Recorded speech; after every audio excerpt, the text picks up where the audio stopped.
성령 강림 후 제12주 예배를 하나님께 드립니다. 우리 조용한 기도로 예배 부름 앞으로 나아갑니다.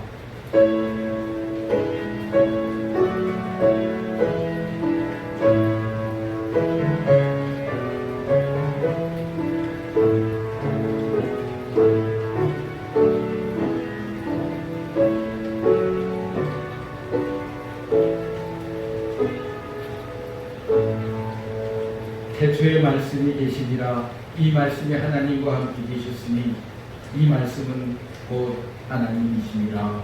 아멘. 이 찬송가 221장 부르신 다음에 이수정 권사님 기도해 주시겠습니다.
기도하겠습니다. 우주의 섭리를 다스리시는 주님, 주님의 긍휼하심과 선하심을 간구하며 기도드립니다.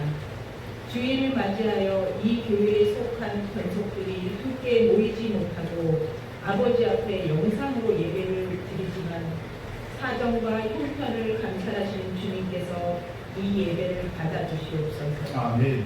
과학도 의학도 무기력하게 만드는 코로나의 긴 고난 속에서 두려움과 어려움이 있지만 오로지 주님만 의지하며 기도드리오니 저희를 보호하시어 머리털 하나도 건드리지 않게 지켜주시옵소서. 긍정들을 바라보는 눈을 허락하여 주시고 위로와 소망을 주시옵소서. 이 시간 저희 죄를 회개하고 자복합니다. 하나님의 말씀을 무시하고 알게 모르게 죄를 지었습니다. 용서하여 주시옵고 고쳐주시옵소서. 남의 죄를 판단하는 일들이 없게 하시고 오로지 각자 개인의 죄만 바라보고 발견하여 회개하게 하여 주시옵소서. 흩어져 있는 시간들을 통해서 예배를 더욱 사랑하며 교회를 새롭게 하며 성도 간 서로를 위하여 기도하며 평범한 작은 일에도 순종하며 빛과 소금으로 살아가게 하여 주시옵소서. 이 상황이 주님의 심판인지는 저희가 알 수는 없지만 하나님을 영화롭게 하지 못한 한국교회의 모든 잘못을 회개하오니 용서하여 주시고 고쳐주시옵소서. 나라를 다스리시는 위정자들을 위하여 기도드립니다. 정쟁과 비방을 멈추고 진정으로 국가와 국민을 사랑하며 하나님을 두려워하는 마음을 주시옵소서. 이 시간 우리 유종훈 목사님께서 하나님 말씀을 증거하실 때 능력 더하게 하시고 영상으로 예배를 참석하는 모든 성도들과 주일학교의 자녀들도 믿음 잃지 않게 하시고 은혜와 축복을 내려주시는 귀한 시간 되게 하시옵소서. 아멘. 이 모든 말씀 죽기까지 우리를 사랑하시는 예수님의 이름으로 기도드렸습니다. 아멘.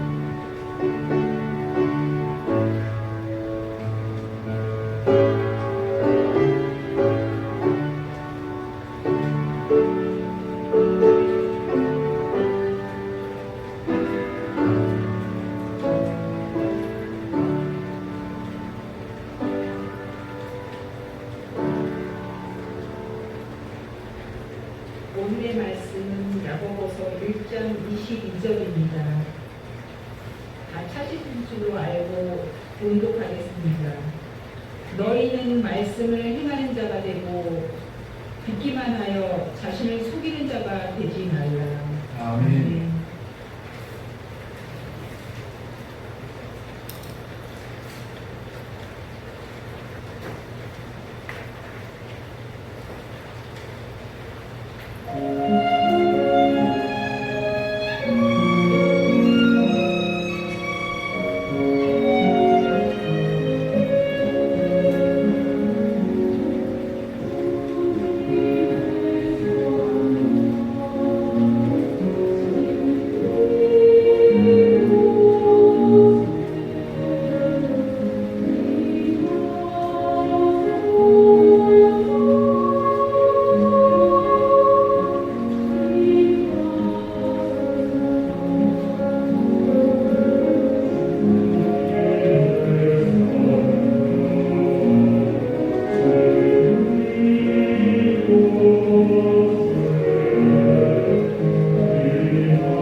오늘 거룩하고 복된 날,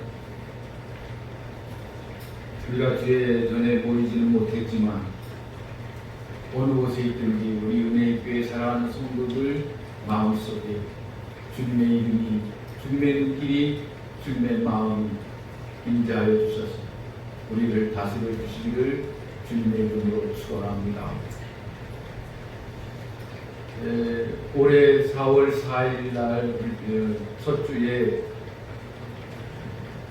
우리가 이 코로나19가 주는 교훈이라는 말씀을 가지고 한번 말씀을 증거했습니다. 이 8월 달에 들어와서 갑작스럽게 이렇게 많은 확진자들이 생기고 교회가 핍박받는 것처럼 여겨지고 또 교회 다니는 사람들을 기피하는 이런 현상까지 일어나는 상황 속에 다시 한번 긴급 명령, 행정명령이 떨어져 2주간 온라인 예배를 드리게 되었습니다. 그래서 오늘 설교 제목을 코로나19로 정했습니다. 이것이 정말 하나님의 경고인가? 왜 코로나19를 우리가 겪어야 하는가? 다시 한번 뒤돌아봤습니다. 그래서 이 코로나19에 대해서, 이 코로나에 대해서 산행시를 한번 지어봤습니다.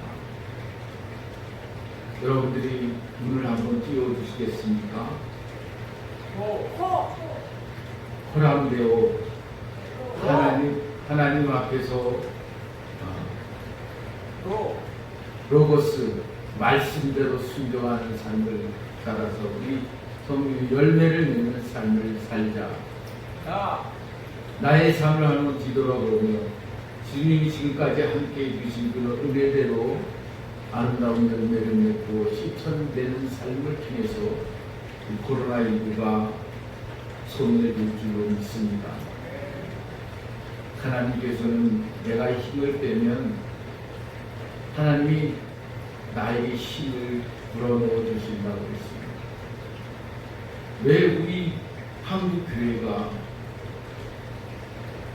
엄청난 부흥의 역사를 갖고 있지만 왜 이런 어려움을 겪는가 하는, 우리가 정말 하나님 앞에서 제대로 살았나, 이걸 한번 생각해 보자는 것입니다. 두 번째는 우리가 하나님 말씀대로 정말 순종하며 살았나, 또 실천하며 살았나 한번 생각해 보자는 것입니다. 그래서 나의 삶을 통해서 나만이 아닌 내 위해서 타자들을 위한 구원의 그런 역사에 우리가 힘을 다하고 살았나 한번 돌아보자는 것입니다. 우리가 잘 아는 이 사도 바울도 고린도 교회 교우들에게 이야기를 하고 있습니다. 그 고린도 교회는 열심히 많은 교회이고 성령의 은사가 풍성한 교회였음을 우리는 잘 알고 있습니다. 그러나 고린도 교회 안에 여전히 시기와 다툼과 분열이 있었습니다. 교인들 중에는 바울의 사도 자격에 대해서 이러쿵저러쿵 말들이 많았습니다.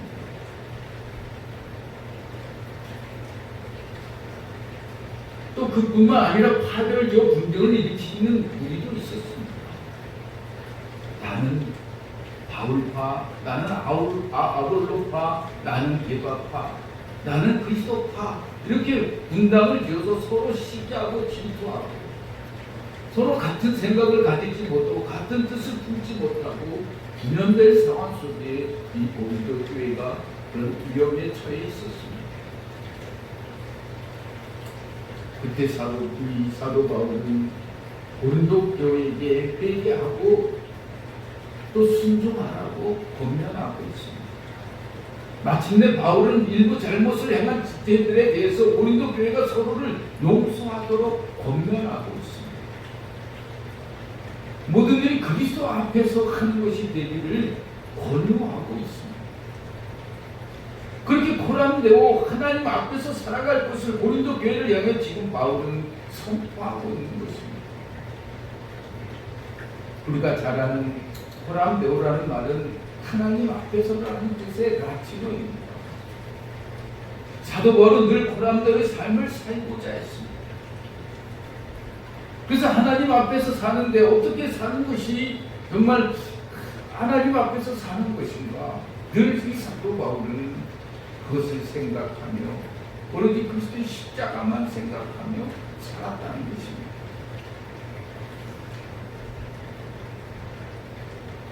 우리가 정말 하나님 앞에서 보람되어의 삶을 사는데 우리가 어떻게 거짓말하고 남을 속이고 사기치며 살 수 있겠습니까?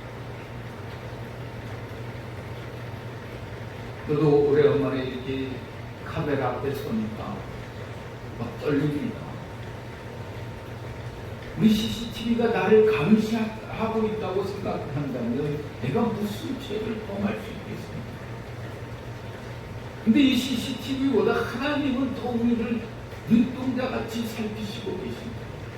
우리가 하나님 앞에서 어떻게 거짓을 행하고 시기짓하고 미워하고 싸우고 분파를 당을 짓고 싸우겠습니다.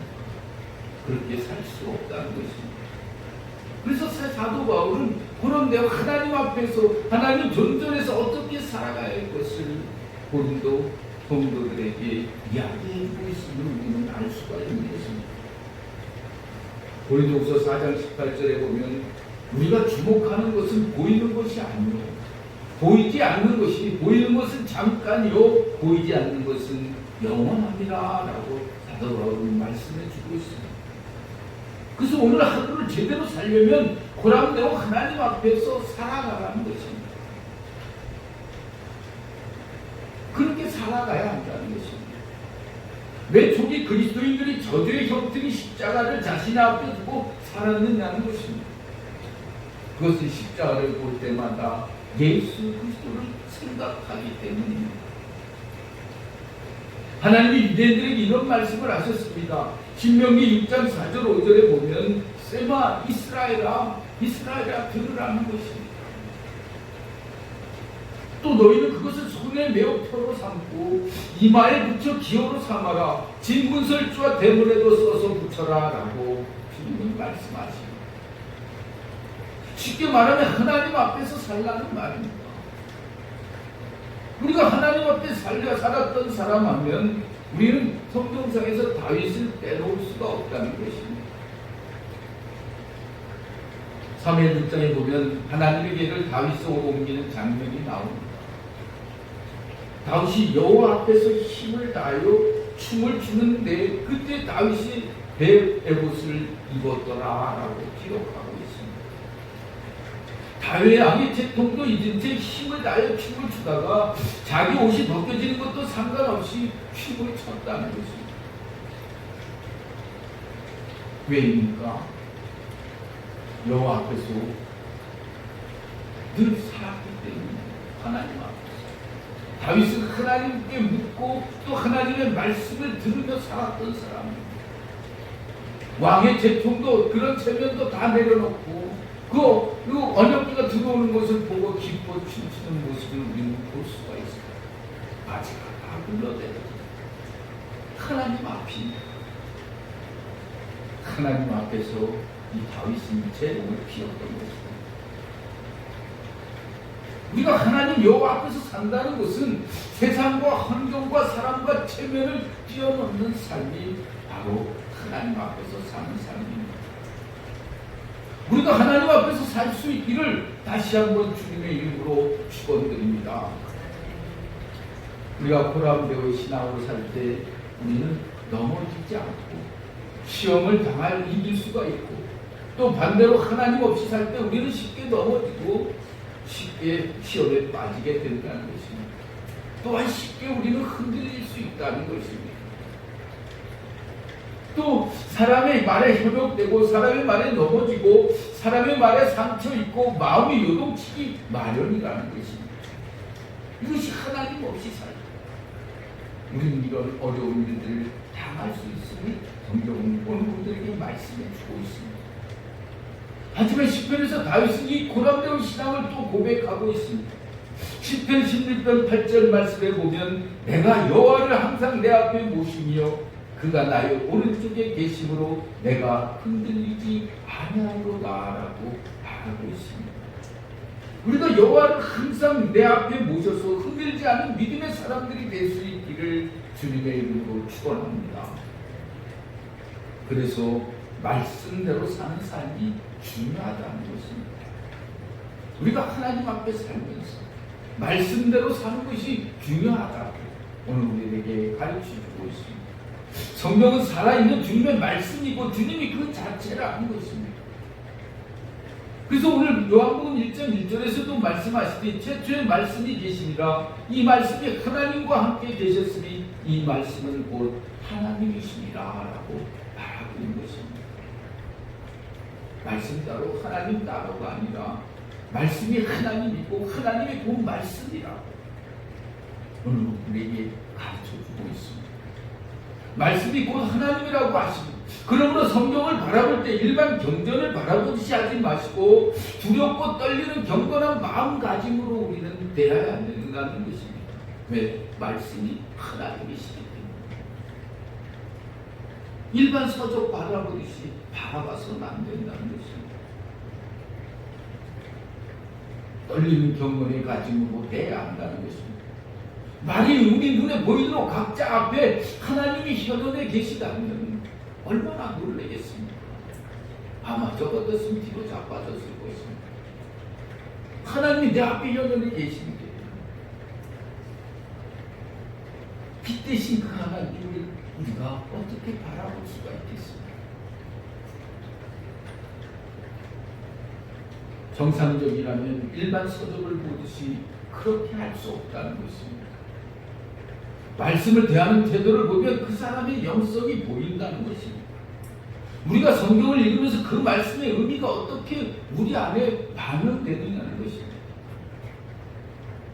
말씀에 동의하여 고개만 끄덕이 또 내 마음속에 전율이 일어나면 주님의 메시지 하나가 나의 식사에 큰 영향을 미친다면 나는 주님의 말씀에, 그 생명의 말씀에 붙들려 사는 자라고 우리는 평가할 수 있을 것입니다.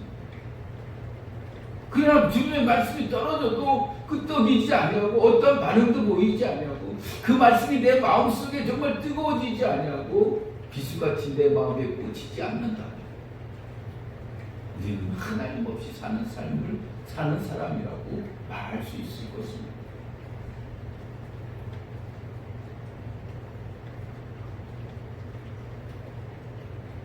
이런 상황에 대해서 예수님께서 이렇게 비유하십니다. 마태복음 14장 3절에서 8절에 보면 씨 뿌리는 자가 뿌리러 나가서 뿌리세요. 더러는 길가에 떨어지면 새들이 와서 먹어버렸고 더러는 흙이 얇은 돌판에 떨어지면 흙이 깊지 않으므로 곧 싹이 나오나 해가 도중 위에 타서 뿌리가 없으므로 말랐고 더러는 가시떨기 위에 떨어지면 가시가 자라서 기운을 막았고 더러는 좋은 땅에 떨어지면 어떤 것은 100배 어떤 것은 60배 어떤 것은 30배의 결실을 하였느니라 라고 이런 상황 가운데 주님이 이런 비유로 말씀하시는 겁니다. 왜 이런 차이가 나냐는 것입니다. 말씀은 대하는 사람의 마음과 그새 차이가 그렇게 만든다는 것입니다. 정말 나는 죄인이라 여기며 애통한 마음으로 말씀을 받는 자는 말씀이 날카로운 검이 되어 내 심령 속에 파고들 것이며 강력한 진리로 나를 격동시킬 것이라는 것입니다. 뿌리를 깊게 내렸던 육적 가치관이 송두리째 흔들릴 것이며 이것이 바로 나를 단호히 부인하고 회개하는 심령 상태에서 나오는 반응이라고 주님 이 비유로 우리에게 말씀해 주신 겁니다.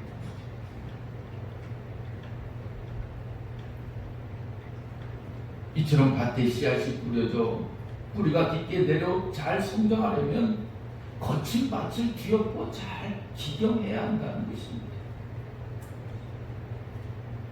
그래서 누가복음 14장 33절에 너희 중에 누구든지 자기의 모든 소유 누구의 모든 것 자아를 버리고 아니하면 능히 내 제자 거듭난 자가 되지 못하리라 라고 말씀합니다.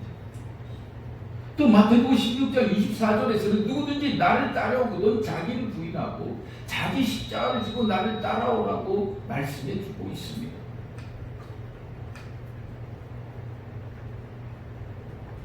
호세 10장 12절에서는 너의 묵은 땅을 기경하라. 지금이 곧 여호와를 찾을 때니 마침내 여호와께서 오사 공의를 비처럼 너에게 내리시리라 라고 말씀해 주고 있습니다. 우리가 이런 말씀처럼 이런 신앙 상태에서 씨앗이 발화되어 깊게 뿌리 내리면 내 말씀이 살아 움직이며 나를 강력하게 역사하게 만든다는 것입니다. 결국 마음의 밭이 차이라는 것입니다.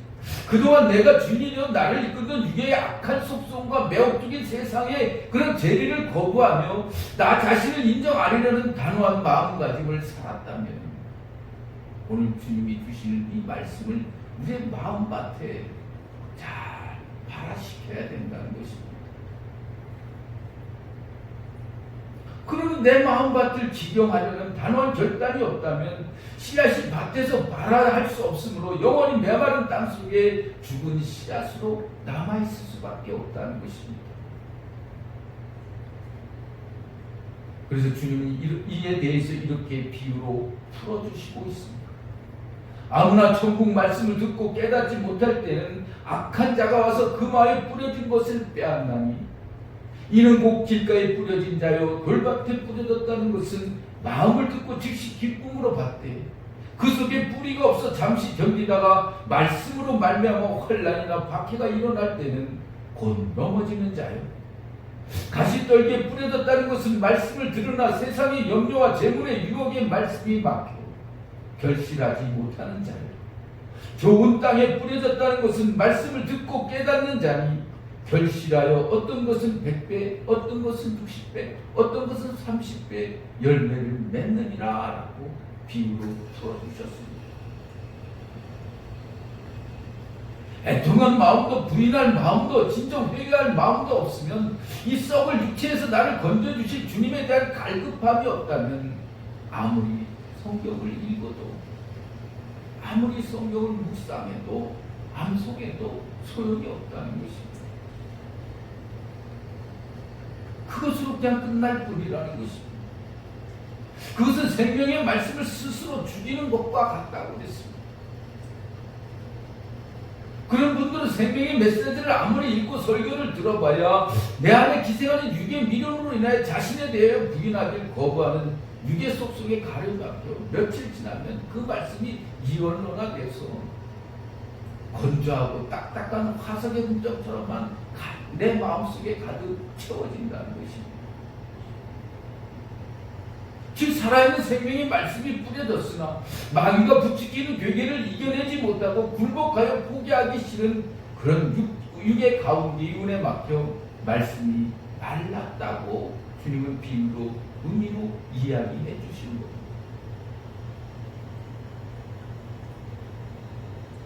이런 분들은 자기 부인 없이 말씀의 이론에만 충실하여 나는 주님을 잘 믿었노라 하겠지만 실은 말씀에 동의하기만 하여 마른 씨앗의 흔적만 붙잡고 믿음이 있노라 스스로 자평하고 살아간다는 것입니다. 이렇게 이론만 충실한 화석신앙은 초대교회 시절이나 우리 일제강점기 시절에 이런 어려움과 역경과 혼란이 우리에게 닥쳐올 때 우리는 쉽게 넘어져 쉽게 시험에 들고 만다는 것입니다. 왜? 말씀도 무장되어 있지 않기 때문에 말씀이 내 안에 들어와 있지 않기 때문에 그래서 말씀대로 살라는 것입니다. 하나님 앞에서 말씀대로 순종하며 실천하고 살라는 것입니다. 그런 아름다운 열매를 맺어야 한다는 것입니다. 그럼 왜 우리가 넘어집니까? 자기를 부인한 적이 없어 본능적으로 주님보다 자신과 세상적 삶을 더 귀하게 여기기 때문에 우리는 넘어질 수밖에 없다는 것입니다. 이처럼 자기 자신에게 아무리 생명도 역사도 없는 화석해된 씨앗이 무슨 의미가 있겠느냐는 것입니다. 그러므로 진정으로 말씀이 내 안에 들어왔다면 생명의 말씀으로 인하여 나에게 실상적 변화가 일어나야 지극히 정상적으로 말씀을 받은 자의 모습이 될 수 있음을 주님은 그래서 비유로 말씀해 주는 겁니다. 말씀이 심장이 아닌 머리로만 들어간다면 말씀에 거룩한 열매가 없으면서도 마치 믿음이 좋은 듯한 자신을 임의로 변장시키는 것에 충실하게 된다는 것입니다. 말씀이 내 가슴 속으로 들어와야지. 내 눈으로 지식으로만 들어오면 우리는 이렇게밖에 살아갈 수가 없다는 것입니다. 믿음의 실상이 아닌 허상의 그림자만 붙들고 있으면 우리는 멸망당할 수밖에 없다는 것입니다. 그래서 말씀의 영향으로 인한 좋은 열매이든 육적으로 인한 악한 열매이든 나를 통해 적나라하게 나오는 모든 열매는 바로 호람되어 하나님 앞에서요. 우리는 절대 속일 수가 없다는 것입니다. 그래서 성경은 이렇게 말씀합니다. 누가복음 6장 43절에서 못된 열매 맺는 좋은 나무가 없고 또 좋은 열매 맺는 못된 나무가 없느니라. 또 야고보서 3장 11절에서는 샘의 한 구멍으로 어찌 단물과 쓴물을 내겠느냐라고 말씀하십니다. 그래야 심판날에 주님은 반드시 열매를 찾겠다고 하신 이유가 여기에 있다는 것입니다. 너희가 세상에 살 때 어떻게 살았느냐는 것입니다. 말씀 중요합니다. 예배 중요합니다. 기본입니다. 너 성경 얼마만큼 읽었느냐, 11조 얼마만큼 잘했느냐, 전도 얼마만큼 했느냐가 그 모든 것들이 다 중요합니다. 그러나 너 세상에서 어떻게 살았느냐? 주님은 결론적으로 말씀하시지 않습니다. 적은 소자에게 한 것이 곧 나한테 한 것입니다. 내가 헐벗었을 때, 내가 굶주렸을 때, 내가 옥에 갇혔을 때, 내가 나그네 되었을 때 너희가 나를 한번 돌아봤느냐라고 말씀하시는 겁니다. 우리가 정말 말씀대로 살기 위해서 그 말씀이 내 안에 들어와 나의 주인이 되어서 나를 이끌어야 한다는 것입니다. 그래야 내 힘을 내가 뺄 때 하나님 나의 힘을 되어주신다고 말씀하십니다. 내가 힘쓰고 있을 때 주님은 너 하고 싶을 대로 해봐라고 그냥 보고만 계시는 것입니다. 내가 힘을 빼고 주님만 의지할 때 주님은 나의 능력의 팔이 되어주셔서 나를 이 세상에서도 그리스도의 사랑, 하나님의 사랑, 우리는 악한 어떤 어려움과 역경과 혼란 가운데서도 우리가 넉넉히 이기고 나아갈 수 있는 것입니다. 그것은 하나님의 사랑입니다. 그리스도의 사랑 때문에 우리는 그렇게 살아갈 수밖에 없다는 것입니다.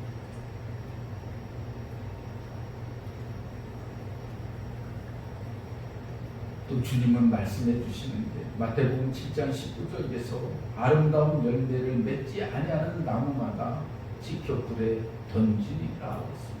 열매 없는 삶은 지켜서 불에 던져질 수밖에 없다는 것입니다. 그래서 우리가 말씀대로 순종하면서 아름다운 열매를 실천을 통해서 맺는 것이 하나님의 사람들이 마땅히 해야 할 일이라는 것을 오늘 우리들에게 교훈적으로 가르쳐주고 있습니다. 부디 우리가 말씀을 눈으로 읽으려고만 하지 말라는 것입니다.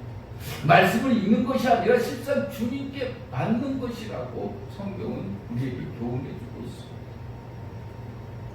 말씀을 대하면서 실제 주님께서 내 면전에서 전하고 계심을 기억해야 한다는 것입니다. 그래서 말씀 받는 자세로 돼야 한다는 것입니다.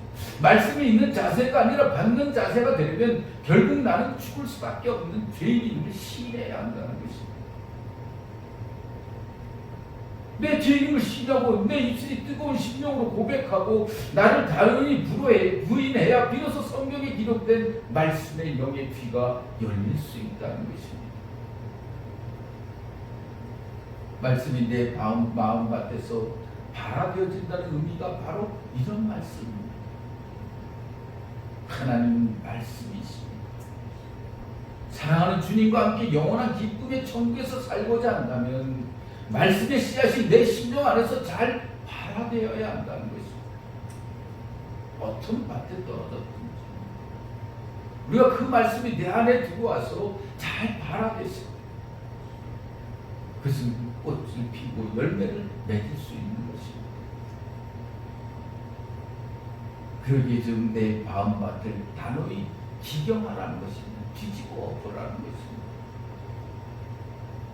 그것을 주님이 간절히, 그래서 그것을 주님을 간절히 구하고 찾고 두드리는 과정이라고 말씀해 주고 있습니다.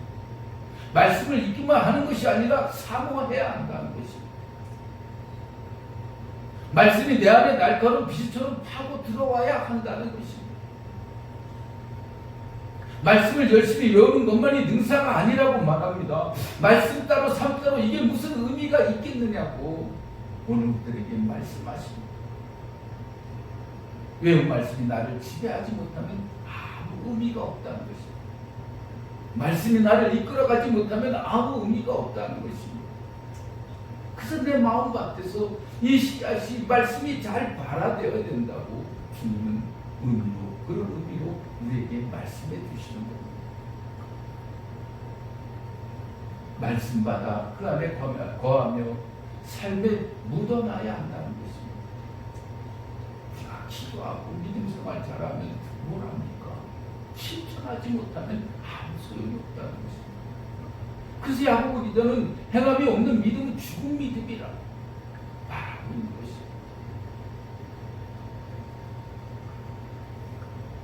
나 자신이 말씀에 완전히 장애되어 이끌려가는 것, 그것이 복음의 생명이고 역사이며 거듭난 믿음이라고 주님은 우리에게 말씀해 주고 있습니다. 내가 하나님 앞에서 어떻게 살아야 될까? 또 말씀 가지고 그 말씀대로 내가 어떻게 순종하며 열매를 맺게 됩니다. 그것은 하나님 앞에 순종하는 일밖에 없습니다. 내가 하나님 앞에 순종할 때 하나님 내게 큰 복을 주신다고 그랬어요. 내가 세상 민족 중에 뛰어난 민족이 되게 해주시겠다고 약속하셨어요.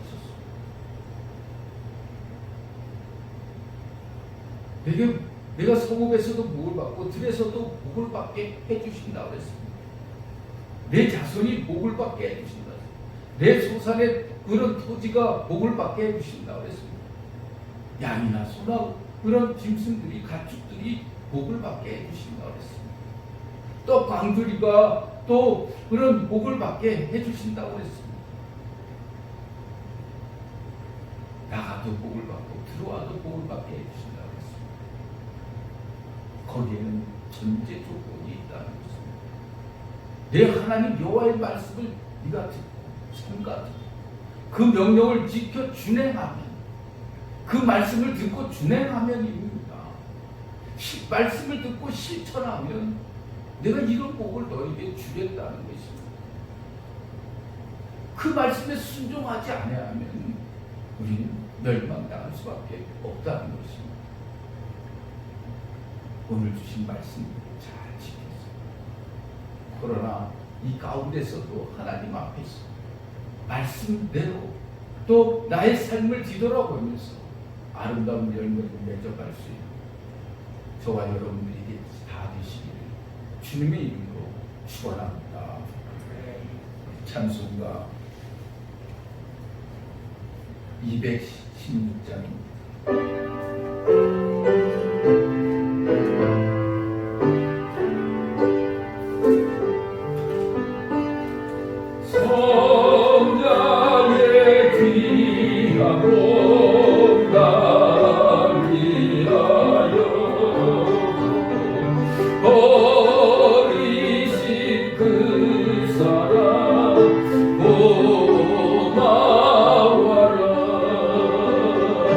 내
내 평생 슬프나 즐거우나 이 몸을 온전히 주님께 맡겨서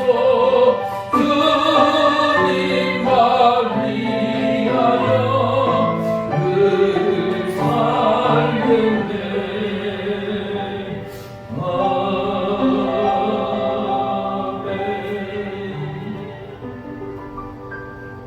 사랑의 하나님, 감사합니다. 코로나19 가운데서도 저희들의 생명과 호흡을 연장시켜 주시고 우리에게 건강을 주셔서 주님의 은혜에 감사하여 주의 저녁을 나와 우리의 믿음의 고백을 드렸습니다. 주님, 피 묻은 손으로 받아주시고 이 예물이 쓰이는 곳에 하나님 영광 드러나게 하시고 들여진 손길에 늘 부족함이 없도록 차고 넘칠 수 있도록 늘 넉넉히 이기며 살아갈 수 있도록 주님 복내려 주시옵소서. 그래서 저들이 어디를 가든지 무엇을 하든지 주님의 이름으로 행하는 모든 일들이 다 복되고 형통할 수 있도록 축복하여 주옵소서. 모든 것 감사하며 예수님의 이름으로 기도드렸사옵나이다. 아멘.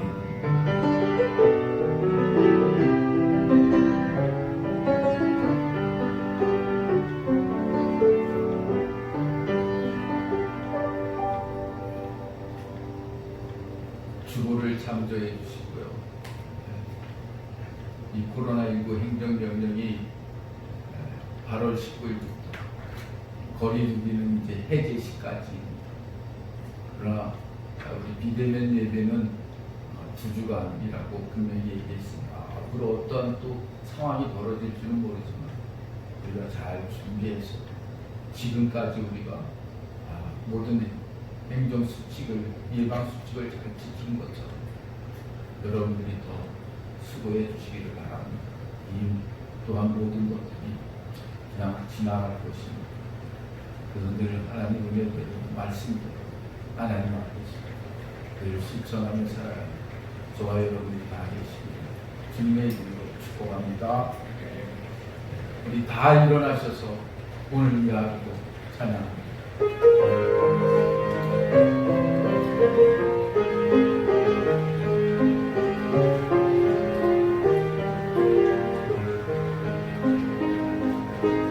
내게 주어진 하루를 감사합니다.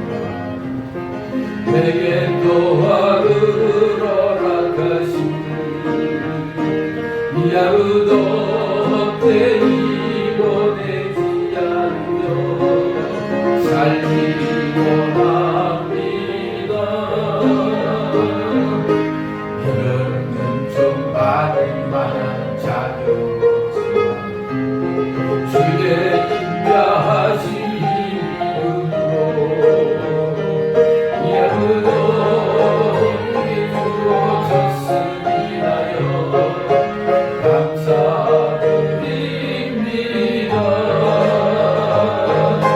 이 하루도 정직하게 하소서.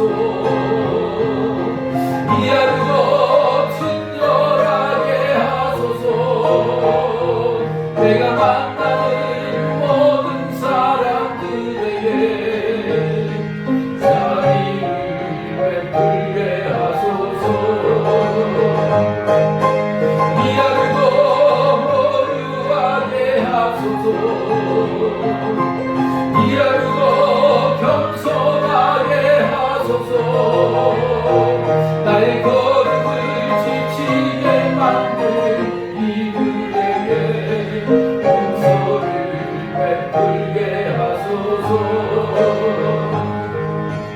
내게 주어진 하루를 감사합니다.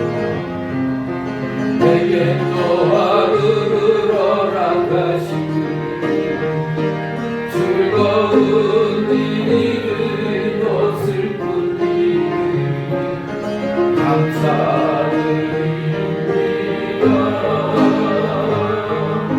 비록 이 하루가 날 울린다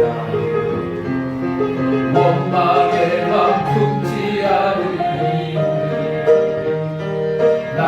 이 모든 일 주가 나셔서 손을 주시니라. 이하고 평화롭게 하소서. 이하고 강건하게 하소서. 험한 폭풍이 몰아치는 날에도 영원한 우리에게 하소서. 이하고 성실하게 하소서. 이하고 순종하게 하소서. 나의 마음을 아프게 만드는 이들에게 은총을 베풀게 하소서. 행복을 빌게 하소서.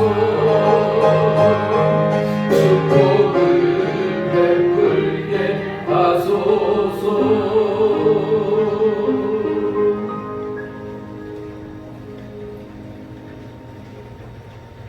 우리를 사랑하사 독생 성자 예수를 보내주시기까지 우리를 사랑하셨던 하나님의 지극하신 사랑하십니다. 아버지 말씀에 순종하여 이 땅에 오셔서 우리들을 위해 물과 피를 아끼시지 않고 우리를 위해 흘리셨던 주님의 그 사랑과 은혜입니다. 오늘도 성령이 우리와 함께 하십니다. 동행하여 주셔서 늘 성령의 인도하심 따라 이 땅에서 우리가 하나님의 사랑과 그리스도의 사랑으로 넉넉히 이기며 살아갈 수 있도록 도와주신 그 사랑입니다. 오늘도 늘 감사하며 감격하며 하나님의 찬양과 영광을 위해서 하나님 앞에서 말씀 안에서 늘 나의 삶을 돌아보며 살아갑니다. 다짐하고 돌아가는 사랑하는 은혜의 교회 모든 성도들 머리입니다. 지금부터 영원까지 함께 하시기를 주님의 이름으로 축원하옵나이다. 아멘.